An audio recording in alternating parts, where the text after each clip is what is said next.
Is Carol coming? I don't know. No. She came in yesterday. It's actually about time now. I've got it all live, so as soon as you're ready. Yeah. Okay. It is ready to go. Yeah.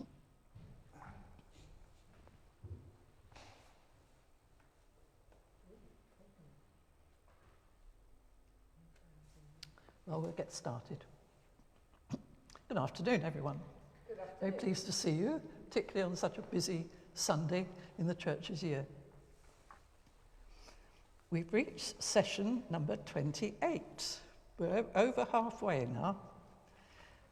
And last time we came to the story of Nehemiah, the very last person whose story I could tell. And from now on, it's all rather different because people were writing anonymously.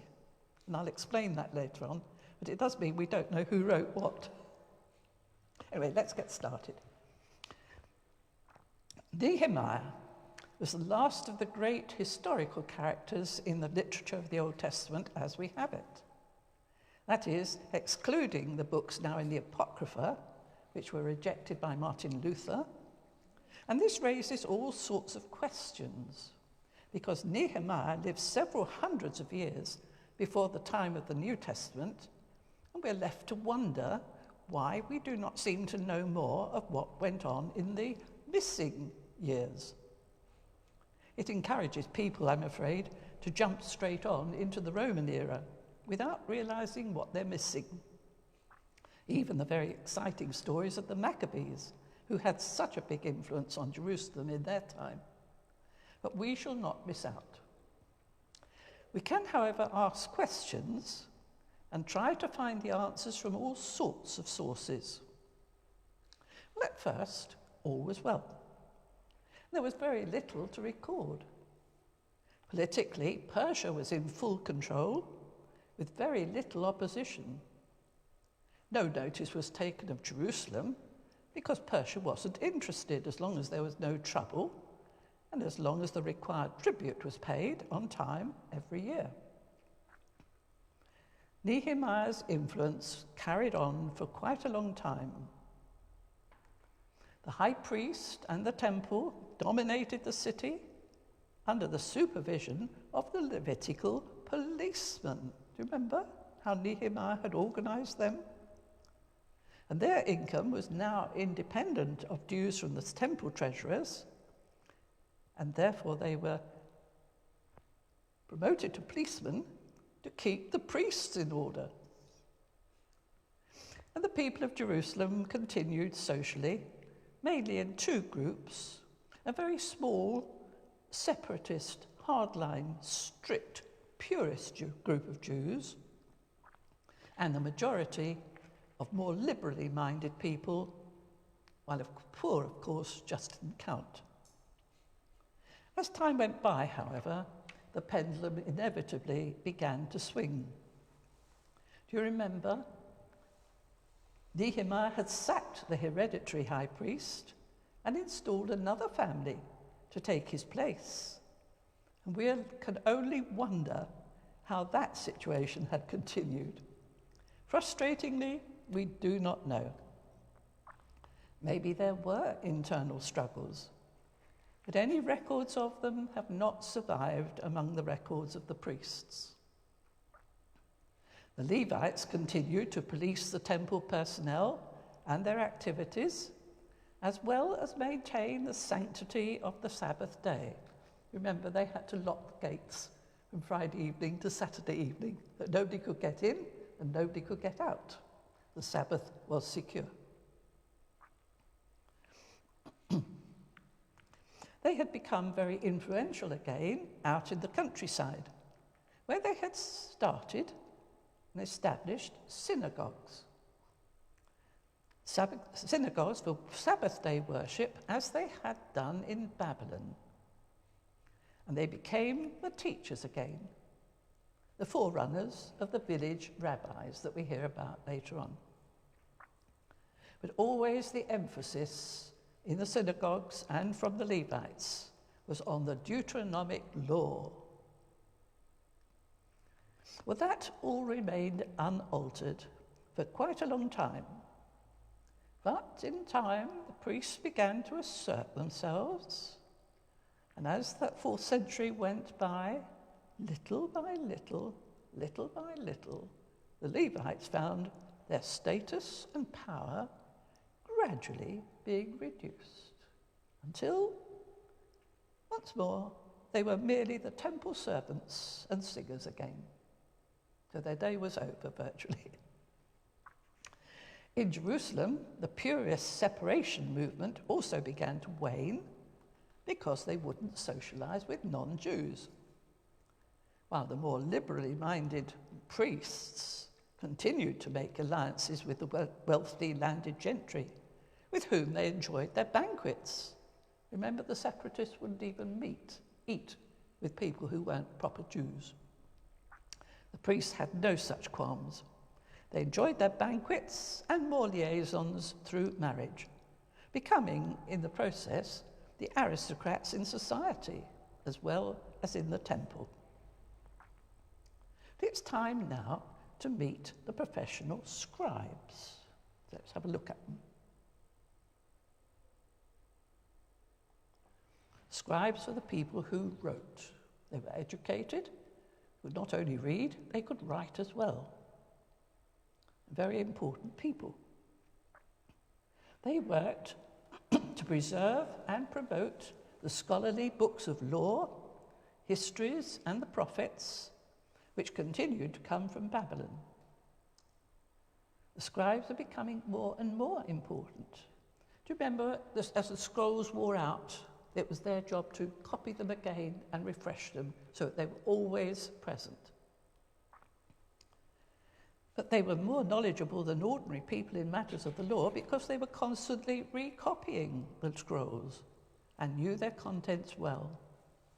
Some became professional lawyers, always ready to supply a relevant quotation. But there were three main groups of scribes. There were the priestly scribes, the prophetic scribes, and the wisdom scribes. The priestly scribes were the experts on the Pentateuch, which was nearly finished. Not only the Pentateuch, but the priestly history books, the ones of 1 and 2 Chronicles, Ezra, and Nehemiah. The prophetic scribes wrote more poetic psalms and edited the classical collections of Isaiah, Jeremiah, Ezekiel, and they were in charge of the scroll of the 12, adding more onto them as they had space available and more prophets whose writings they wanted to remember. And then there were the wisdom scribes. They continued copying the schoolmasters' collections of international educational proverbs as they had done since the time of King Solomon. Socially, they were on a par with the priests and prophets, but entirely secular in their concerns. This is the big difference between the wisdom people and the religious people, religion. Wisdom had a timeless quality and an almost scientific approach in their search for knowledge. Bernhard Anderson wrote in The Living World of the Old Testament, a book I know which some of you bought soon after we began this series. And he wrote, "Sages brought history to a standstill to analyze the depths of the problems of human existence. Sages were more interested in the individual human person than in the nations, and so far have had nothing to add to our Bible story.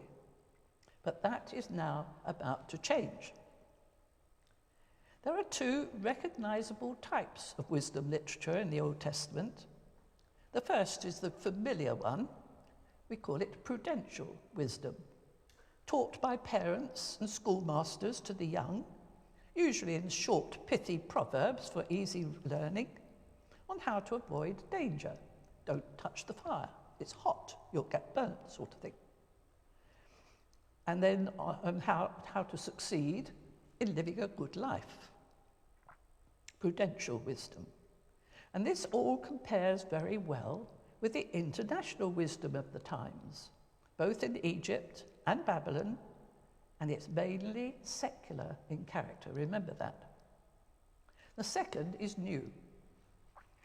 We call it reflective wisdom, probing the depths of human anguish. But this in Israel, unlike Egypt and Babylon, was religious in character. So here we have the exception developing. There are 3 of these books in the Old Testament, all of which belong to the Second Temple era. There's the prologue to the book of Proverbs, chapters 1 to 9. There's the book of Ecclesiastes and the book of Job. They are very different from the other books, for in them there's no mention at all of Israel's special story of having been chosen by Yahweh and saved at the Red Sea, etc. They're just not interested. Nor is there any use made in their books of the personal name of Yahweh. It's all very sort of international. They use the generic impersonal term El, which just means God, or El Shaddai, God Almighty.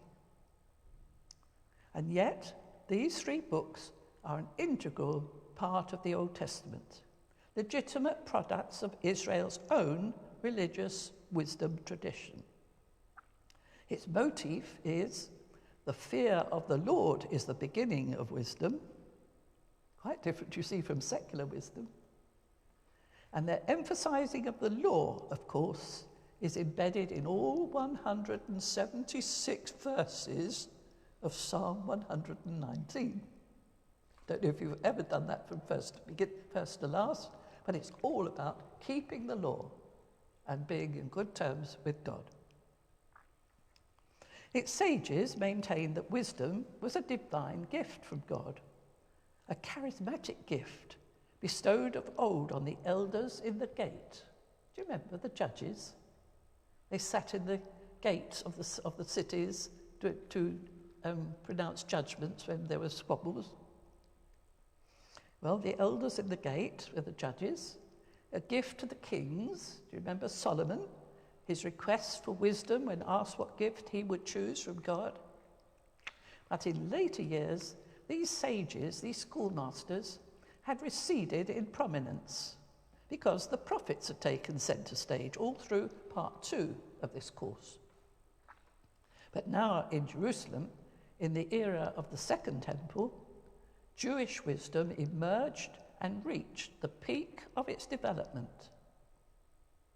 New teachings appeared, written as if by Solomon, but reflecting 4th century thinking, as in the Song of Songs.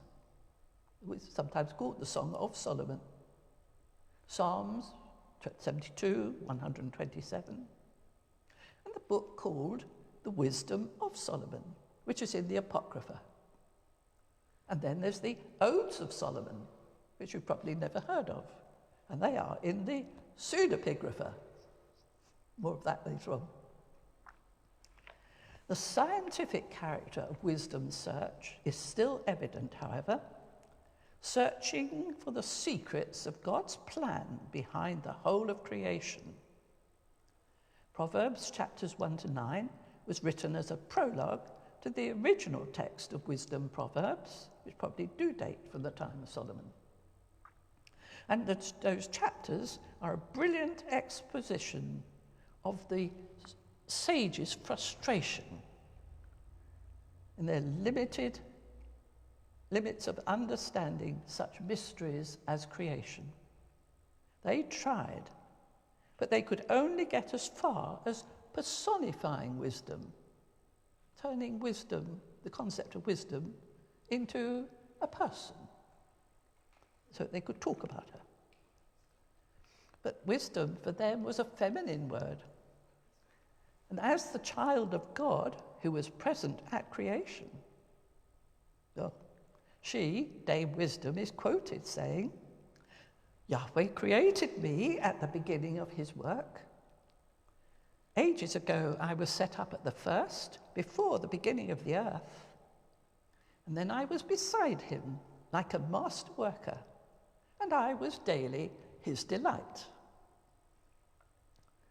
Now, for your very future reference, God's darling and delight will be transformed in the next 400 years into a masculine, the Logos, the Word of God that spake at creation, and it was done. And that, of course, is the absolute climax of the New Testament theology in the prologue of the fourth Gospel. Let's get back to wisdom in the Old Testament. Well, the second book of wisdom in the is Ecclesiastes, the book of the preacher. Although it's more of a melancholic lecture than a sermon.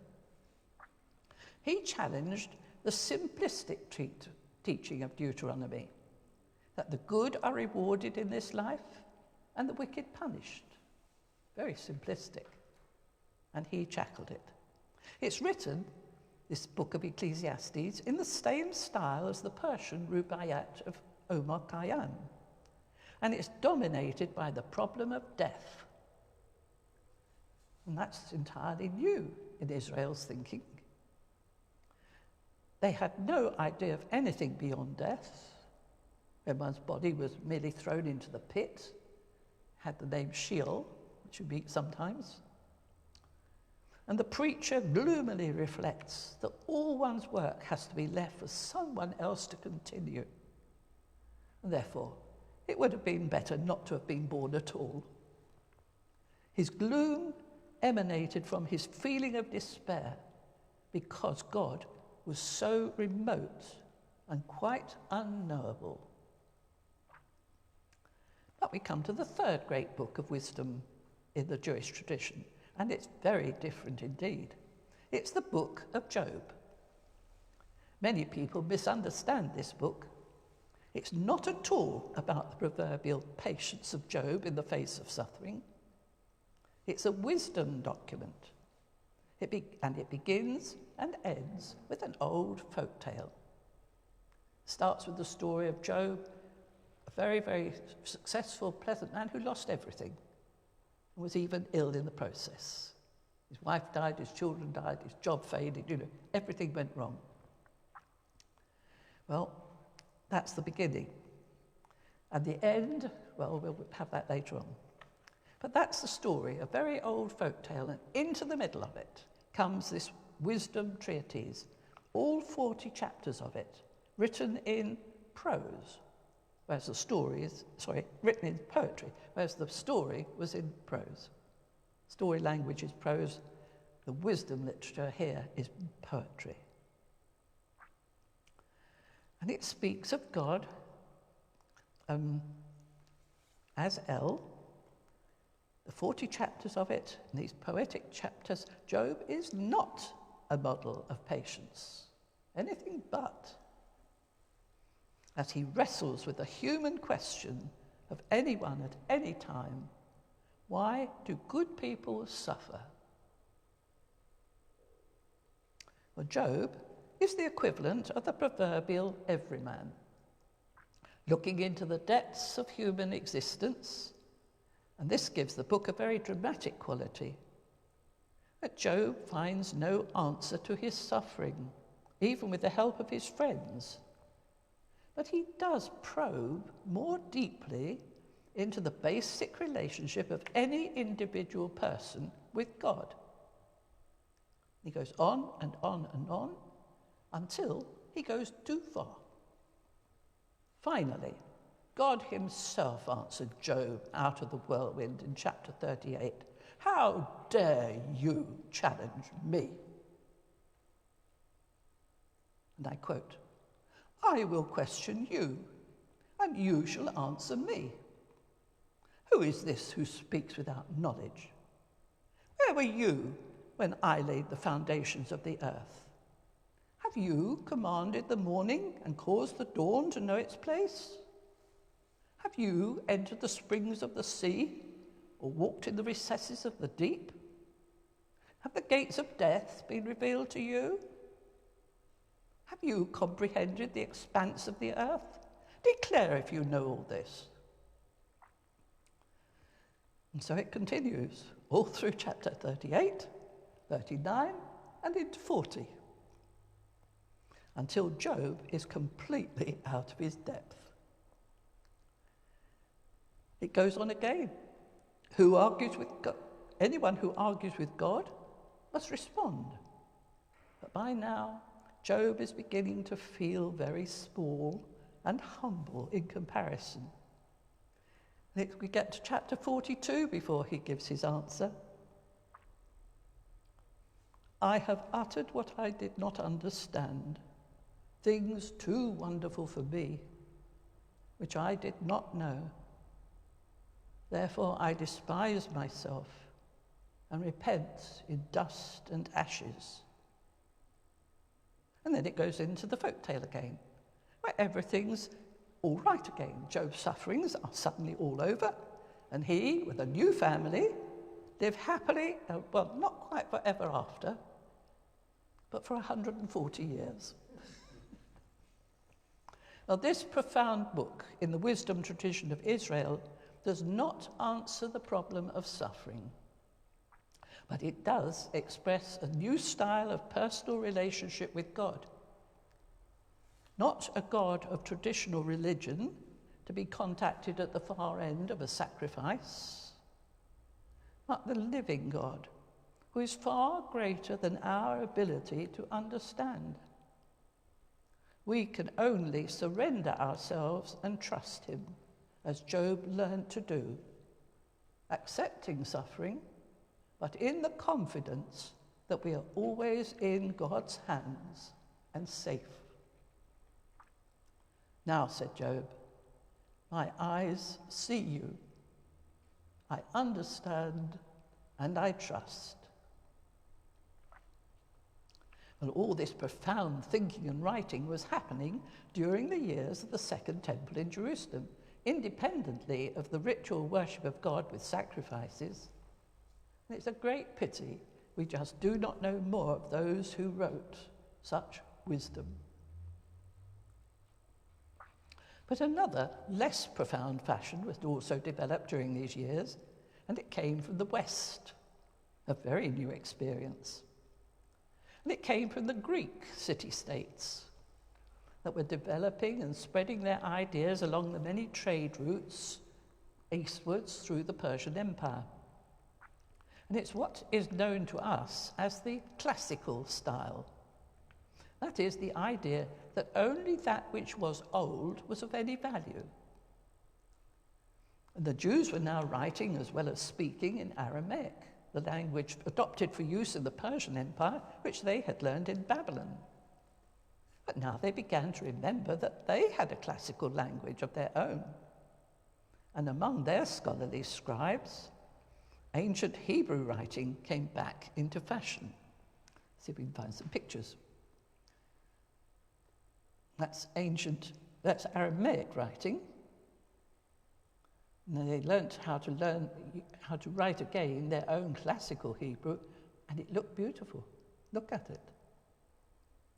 And that's virtually the model that is still used in Hebrew writing today. The classical style became all important. Well, not only did the scholars relearn how to write in Old Hebrew, but they also followed the new fashion of writing anonymously under the name of an important person from the past. And that's why we don't know the authors of all these books that we're talking about this afternoon. But not only did their scholars, they wrote anonymously. And they chose always the name of an important person from the past. So we found in the literature of this century new Psalms of David, new Proverbs of Solomon, a new letter of Jeremiah, and so on. Some of these are now in the Apocrypha, and others are known in the collection of the Pseudepigrapha, writings not even found in the Apocrypha, such as the books of Adam and Eve, the apocalypse of Elijah, the martyrdom of Isaiah, the book of Noah, and so on. There are crowds of them. These must not be taken as missing historical books, but as from the new classical fashion of the 4th century BCE. And when I was at Lancaster, my tutor had 2 thick volumes, and I mean thick volumes, at the bottom of his bookshelf, pseudepigraphical writings. Knowing I was a widow at the time, he picked out one of them, plonked it in my arms, and I nearly fell double. He said, "Take that along to your room. Good bedtime reading," knowing I had nothing else to do in bed. And I was just delighted. They just go from one subject to another. They're very fanciful, but all written in very classical style. They're not easy to read, but well worth the effort. And I thoroughly enjoyed myself. But we must ask, were the real Aramaic records of the time allowed to rot as unclassical? Or were they deliberately destroyed? Because we haven't got many. And if they were destroyed, by whom and why? And this question is sometimes called the whodunit of Old Testament studies. Because the next person who we know collected scrolls, like Nehemiah had done, was Judas Maccabeus, another 100 years on. Maybe it was him. Certainly, the scant hints of information we have are all critical of the priests, and the Maccabees certainly were. Well, we could go on, but no.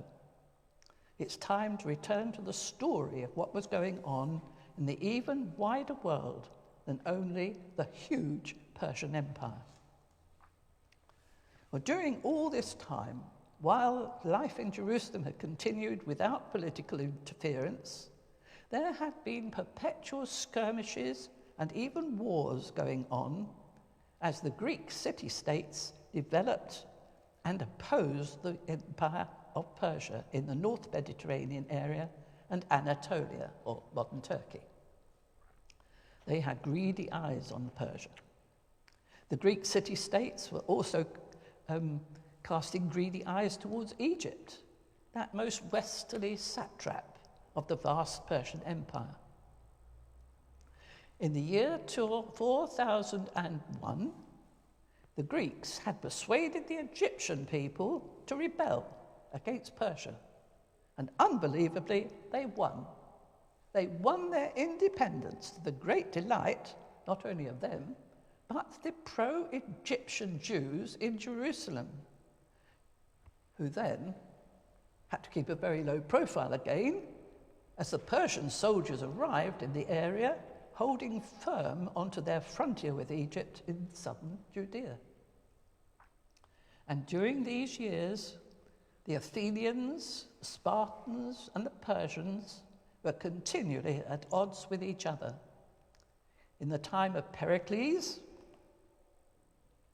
looks incredibly modern, doesn't he, and European, but he's Greek.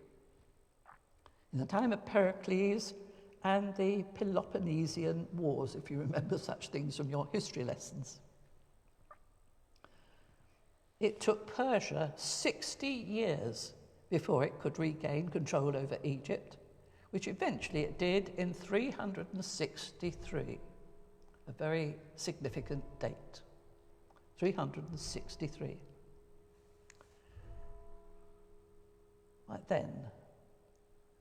By then, a significant number of Jews had emigrated to Egypt to be free of Persia, thus making Jerusalem geographically much more central again between the Jews in Egypt and the Jews in Babylon.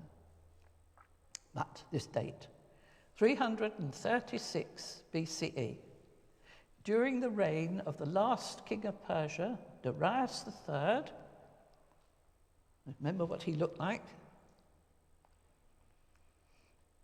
There was an unbelievable political upheaval, which didn't even get a mention in the Old Testament. Persian attempts to conquer the Greek city-states was suddenly brought to a halt. A young 20-year-old prince of Macedon to the north of Greece had murdered his father Philip and taken his throne. His name was Alexander, and he was dynamic. He was determined to unite the Greek cities and capture the whole of the Persian Empire. He set about it without delay, and only 3 years later won the Battle of Issus and ambushed King Darius III, who escaped and fled, leaving his troops to face the Greeks without him. Well, technically, the whole of the Persian Empire had now collapsed. Its weakness was exposed, the weakness that it is in the control of one man only, all that empire. And the whole of what had been Persian territory, including Jerusalem, of course, was suddenly plunged into uncertainty. A year later, Alexander went to Gaza. And from there, he captured Egypt. He had himself crowned as a pharaoh at Memphis and hailed as a god like the old Egyptian pharaohs. And then he founded a new city on the Mediterranean coast and called it Alexandria, his own city, a Greek city. And then, without any further delay, he went in search of the frightened King Darius. But Darius, the coward, was found dead, murdered by his own men who'd lost confidence in him. By the year 333, and in only 3 years, Alexander was master of it all, including Jerusalem. But not for long. His head, I'm afraid, was turned by becoming both pharaoh and a god, and king of the whole Persian Empire. And if you have read the book of Esther, you'll have some idea of the glamorous court atmosphere that he enjoyed having become king there. Alexander became Persian. He dressed as a Persian. He lived like one, traveling around in the east, Persia, Afghanistan, North India, and becoming more and more drunk, more and more often. And then more paranoid as each year went by. He gave way to frequent violent rages, in one of which he even ordered the destruction of that beautiful, magnificent palace of Persepolis. It's been in ruins ever since. There was tension among his soldiers too, who wanted some rest from all their travels and conquests. But they were forced to go on, founding more and more Greek cities through Persia and beyond and into India. At last, Alexander set off for home in 324. But on the way, a year later in Babylon, he died unexpectedly. Was it from poison? Well, officially it was a fever. Was it poison? And there is a picture of a very different sort of Alexander. The rise and fall was spectacular. And sadly, he died. His son wasn't even yet born. And so only his generals could sort out what was going to happen next to the future of this huge area with its many diverse peoples. It was much too big a problem for one man, though several Greek generals tried to make good and seize the opportunity. In the end, there were only three generals who survived the infighting and decided in the end that they wouldn't fight each other, but they would share the territories between them. One took over One took over Athens and Macedonia, but that one faded almost in importance. Another one, called Seleucus, took over Syria. Another Greek general, Seleucus, he took over Syria and Babylon, Persia, Afghanistan, into North India. He was a busy man. Alexander's friend, Ptolemy, became the ruler of Egypt. Not quite so glamorous looking, but a very effective pharaoh. And he took over the whole of the southeastern area of the Mediterranean coastline, including Judea. So now Jerusalem found itself under the rule of Ptolemy, a Greek general, and his heirs. And we shall embark on the next period of this story, when Jerusalem was transformed into a Greek city. And that will be on the 21st of May. A long time ahead. No apologies really, because in the meantime, I hope you'll all have a good and holy Easter and enjoy all the national celebrations of the coronation in May. But I hope you'll come back in 6 weeks' time, because we're on the cusp of a very exciting new development in Jerusalem. So thank you for coming today.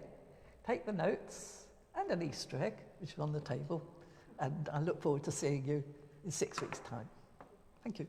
Thank you for coming.